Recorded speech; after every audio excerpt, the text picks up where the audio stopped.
Michigan Weekend, show number 60.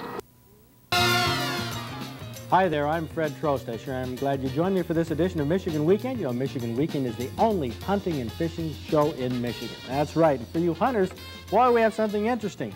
Look at this. This rack is off a 10-year-old buck. You're going to learn all about where this came from and the other deer research that's going on in Michigan in just a few minutes. We're also going to be talking about wildlife artist Guy Coheleach, who has an exhibition coming up in Detroit next week. We're going to find out how he paints, how he gets close to his animals, and even how, in this case, he got a little too close to an elephant that charged him. And if that isn't enough, we have the state record Chinook salmon, 46 pounds, 1 ounce. There's one for the record book.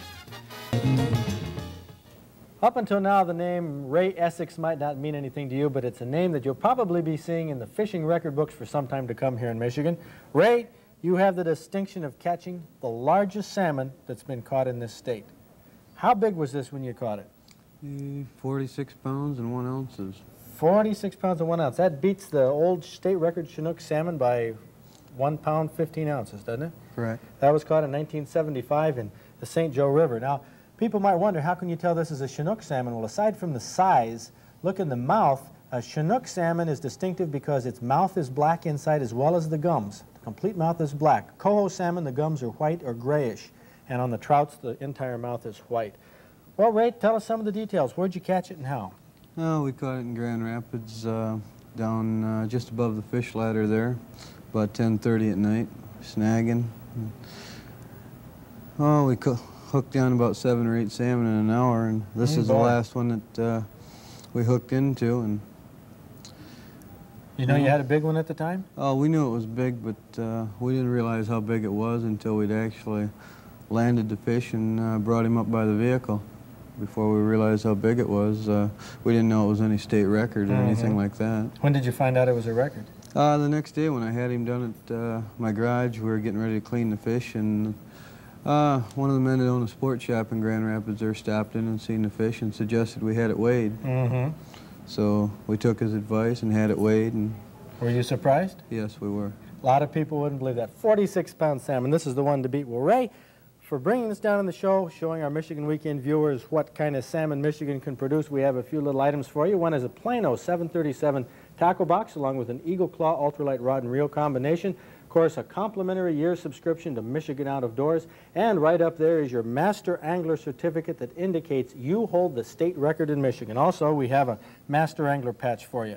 Now, question a lot of anglers, you fish a lot. A lot of fishermen are going to wonder is, do you think there are any more salmon left in the streams yet this fall? Well, we had our boat out Sunday, just riding around Lake Michigan, and there were still salmon coming into the rivers, and yesterday we'd taken a walk along the creeks, and they were in there, so the salmon are all the way into the little creeks, clear back to the big lake itself, so there's got to be a lot of salmon coming yet. Terrific. Well, Ray, good luck. Who knows, you might break the record, or you might. But right now, let's move on to a couple of the other of the interesting master angler trout and salmon that have been reported in the past few weeks. Now, to qualify for a Master Angler Award, a Chinook salmon has to be 30 pounds. This one, caught by Eileen Palmaville of Oscoda, just made it. She caught it in the Osable River. Now, Carol Boss slipped through with a coho salmon just above the minimum. He's from Holland, caught it in Lake Michigan off Allegan County on a J-plug. Here's an interesting little salmon, a Kokanee salmon. It's 1 pound, 10 ounces, but it's a Master Angler qualifier. Dr. Stephen Werner from Clarkston caught this in Cass Lake, Oakland County on a fire plug. Keith Mitchell, fishing off Lake Michigan off Mason County on a J-plug, caught a 23-pound brown trout. And here's a 16-pound, 2-ounce lake trout caught by John Wilberg of Pontiac. He was fishing also off Lake Michigan, Ottawa County, trolling with a tadpolly. And if you have any questions on how to fix fish for food or game, any type of wildlife cooking that you want, you ought to have this booklet, The Wildlife Chef. Here's how you can get your copy. Well, this coming week, there's a real treat coming to Detroit, and for Michigan wildlife enthusiasts, we have Guy Coheleach, wildlife artist, coming through the auspices of Michigan United Conservation Clubs. And to talk about Coheleach and his work, we have with us Ben Graham. Ben, you're noted as the design artist, the artist for Michigan Out of Doors magazine. You're the guy who puts that great thing together every month. That's right, Fred. Okay. Now, let's talk about this fellow, Guy Coheleach. Just who is he? Well, Guy Coheleach, he's an internationally known wildlife artist from Long Island, New York, and he's thought of by many to be the most renowned or best known wildlife artist in the world. He has some really interesting experiences, the way he goes about painting and getting close to animals. Let's go to some unique film right now, showing Guy Coheleach at work and hearing him talk about it. There's a very great sense of privilege when I'm close to wildlife, whether it be the eagle, the falcon, the gazelle, lion, a tiger, a leopard.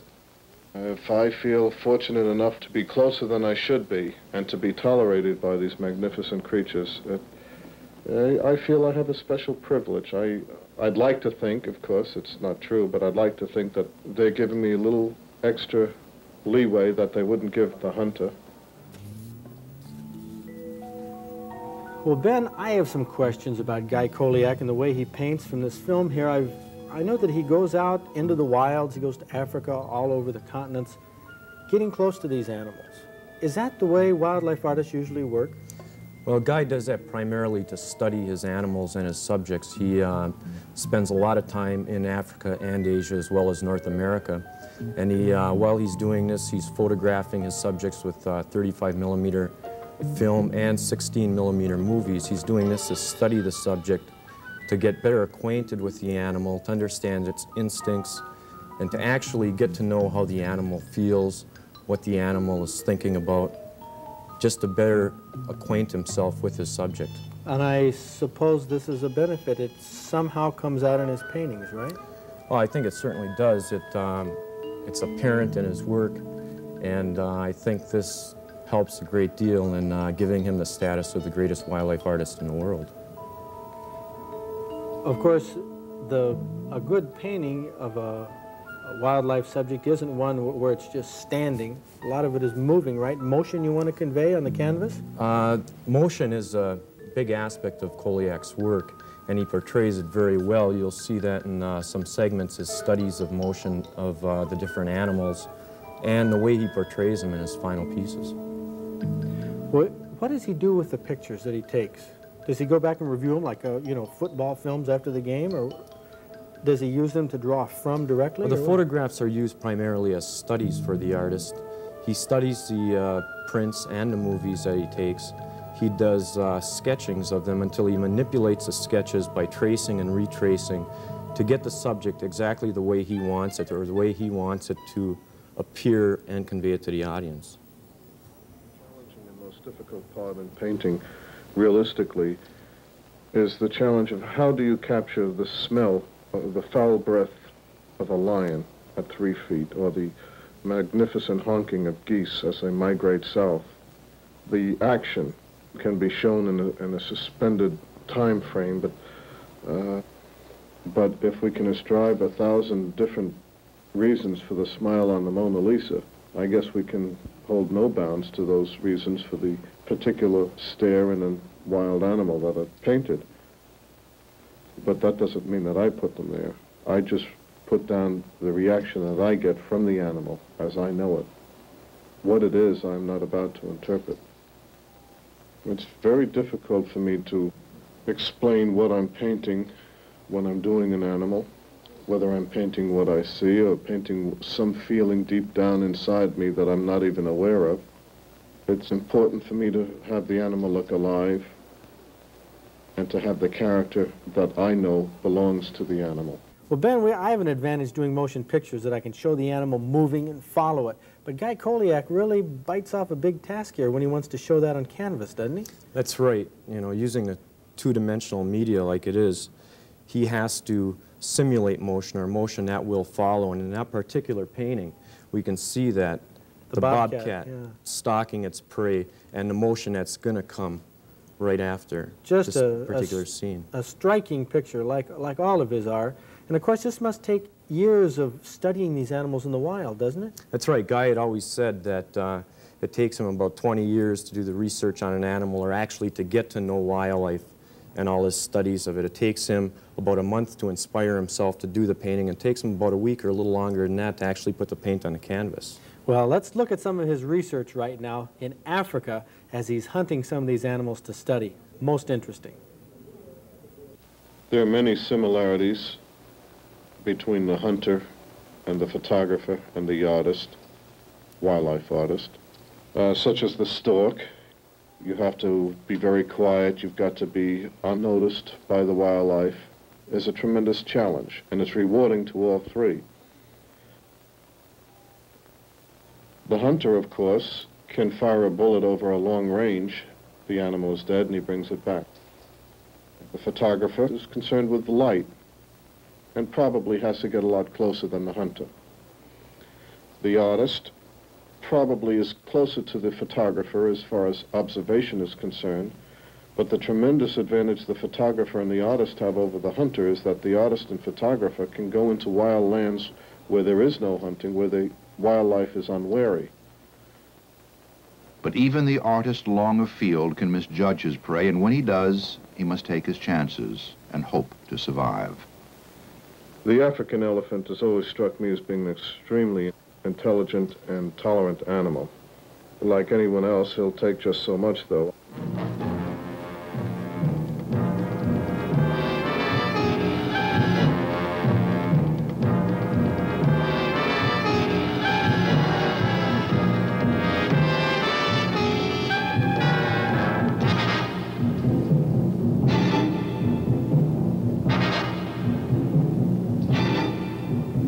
It's hard to describe being charged by an elephant. It's like nothing else I've ever experienced, although I have had many closer calls in other circumstances. The quickest thing that comes to my mind is like being under an avalanche. You know what's going to happen, and there's absolutely nothing you can do about it. Guy Coheleach nearly died in the charge, but this time he was lucky. There was a ditch and a warning shot.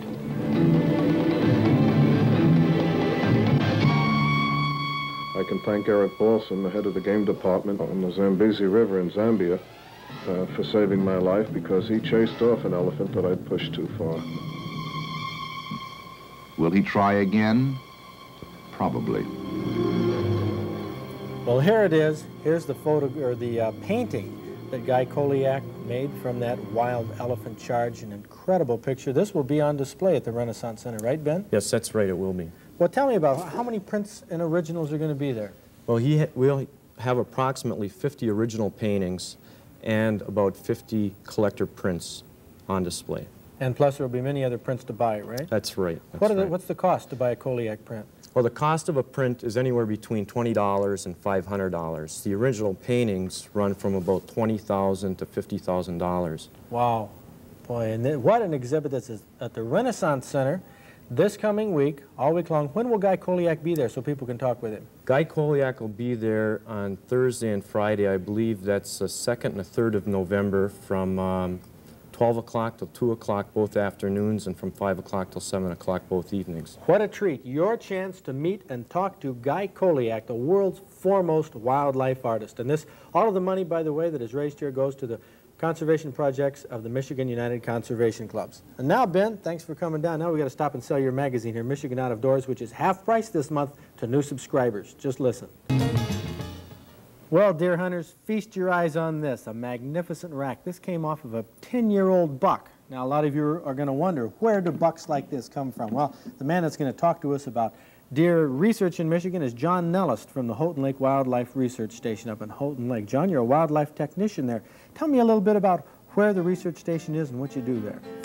Our research area is located about 6 miles west of Houghton Lake, and we've got approximately 75 to 125 animals there year-round. Deer? 75 right, to 125 deer? They live there year-round, they breed, and the whole works? Right. How many bucks do you have compared to does? We keep approximately 20 to 30 bucks on hand, depending on our amount of does that we need to be bred each year. How many of the deer that you have here are lifers? I mean, have been there a while and are going to stay there? The majority of these are lifers. They're born there, and the majority of them do die there. The average lifespan for whitetail in the pens is about 6-7 years. Mm-hmm. But you do introduce new blood occasionally, don't you? Right. We trap wild deer and bring them in so we don't get any inbreeding.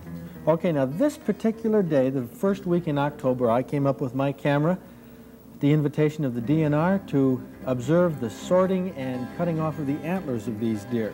Right here, you're sorting them into separate pens. so you can tranquilize them. What happens to these deer if you don't cut the antlers off? Well, they pretty hostile at this time of the year in the rut, and not only are they a danger to the does that are put in the pens with them, but also to the people handling and caring for the animals. And they will fight with each other? Right.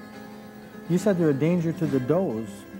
Yeah, we've used 60 by 60 pens for breeding purposes, and it's pretty easy for a buck to corner a doe, and if he's got a big rack, he can do some pretty bad damage and real easy. Does he do it intentionally? If the doe isn't in and she won't stand for him, and he will sometimes do it intentionally, right? Ooh, gets a little cantankerous. Well, this, of course, wouldn't happen in the wild because the doe could get away. Right, they've got a lot better chance to get away from a buck in the wild. Now, on this particular day, Dr. Fay from the Rose Lake Research Station is using a CO2 tranquilizer gun to tranquilize these bucks. You've tried other methods in the past, haven't you? Grabbing him, tying him down, running him in chutes? Right, we've used cargo nets before, and it gets pretty dangerous.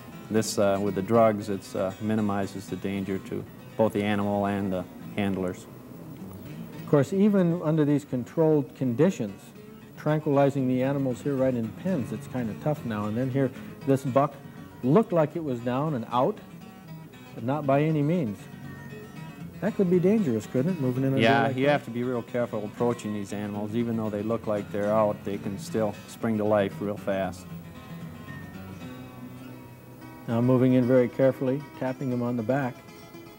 Out cold. How long will these deer be out? Well, that'll vary. Usually they're out for an hour, sometimes 2 hours. But we try to keep the dosage so they don't stay down too long. But we like to have them down long enough for us to handle them. Is there any danger that you might accidentally kill one of the animals by an overdose? The drugs we use now, there's very little danger of overdosing. Now the cutting off of the antlers. Of course, this is a little buck that, well, not a too little one here that we're working on. How old would you say that buck is? What does have 3-4 points on each side? How old would that be? That buck there is probably about 3.5 years old. Do your studies, does it, of course it doesn't work out that a buck adds a tine for each year. No, antler growth is a combination of age, food, type of food, and heredity. Have you noticed any adverse effects at all? I don't know how you could measure it psychologically, but it seems like a deer during rut, when his antlers are cut off, must really affect that poor animal's psychological state, wouldn't it? Yeah, I think that they take a lot of pride in their antlers, and for the first few days or so after they're cut off, they're pretty down. Now, your job as a wildlife technician up there, handling these animals day in and day out, feeding them, working with them, can be a little risky. Here you tried to, you know, we got a little impatient as the day went on. The drug dosage just didn't seem to be enough. The cold weather was inspired some mediocre marksmanship on hitting him with the tranquilizer gun. So here we're getting a little. Yeah, this one we're trying to get him down before he does any damage to himself, and we don't want to shoot him again. He's, as you can see, he's got a couple of darts in him right now. And that is dangerous, grabbing him like that. Boy, look at this rack. But you guys do take a few little dangers and a few little liberties. Sort of like a rodeo at times up there, isn't it? Yeah, it can be. But I know you fellows do take pride in the way you handle the animals and work with them.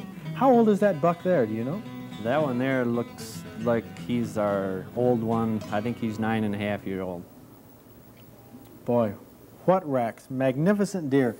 Well, you know, we're having a big buck contest on Michigan Weekend, and we're going to be scoring these deer. A lot of people wonder how they're going to be scored. We go by maximum outside spread between the antlers and counting the tines. The way we'll do it is we'll take a 2-inch metal ring. We'll hold the beam of the antler where the tine comes out vertically, and if it will hold a metal ring 2 inches in diameter, that will score a point.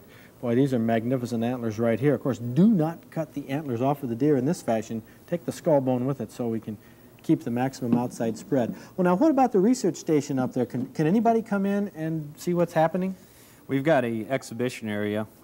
In the spring of the year, we put a doe with her fawns in that, and the tourists and people can come up and view these. We've also got a buck pen, a 3-acre range pen right behind this, and they can view these. Great. Well, John, I appreciate you coming down and talking about the deer research going on up at Houghton Lake. We're going to be coming back every couple months to the Houghton Lake Station and maybe up to Cousino, too, to find out what Michigan is doing in deer research. Really, we're way ahead of most other states. We have a lot to report. Thanks on keeping us posted. And we're going to be right back with more of Michigan Weekend right after this message from Meyer Thrifty Acres. Well, the October 20th small game opener was really nothing to write home about. It was probably one of the poorest on record. But, hunters, hang on. The upcoming deer season looks to be a great one. Be sure that you go to Meyer Thrifty Acres Sporting Goods Department and pick up your big buck entry blank. It's free. Also, this is also in Michigan Out of Doors magazine. So lots of great prizes. Hope you get entered in the contest and hope you get outdoors this weekend. It's a great place to be.